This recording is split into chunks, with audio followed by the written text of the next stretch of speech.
Bitcoin की कीमत पहली बार 1,20,000 अमरीकी डॉलर से तजावुज कर गई। एशियाई सेशन के दौरान बिटकॉइन की कीमतों में 1.6% इजाफा रिकॉर्ड किया गया। इस साल अब तक बिटकॉइन की कीमत में 29% इजाफा हो चुका है, जबकि दीगर क्रिप्टो करेंसियां भी इसी रफ्तार से ऊपर जा रही हैं। क्रिप्टो मार्केट की मजमूई मालियात अब तकरीबन 3.78 ट्रिलियन डॉलर्स तक पहुंच चुकी है।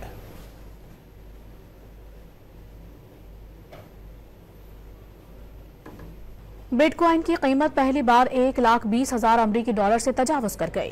एशियाई सेशन के दौरान बिटकॉइन की कीमतों में 1.6% इजाफा रिकॉर्ड किया गया। इस साल अब तक बिटकॉइन की कीमत में 29% इजाफा हो चुका है, जबकि दीगर क्रिप्टो करेंसियां भी इसी रफ्तार से ऊपर जा रही हैं।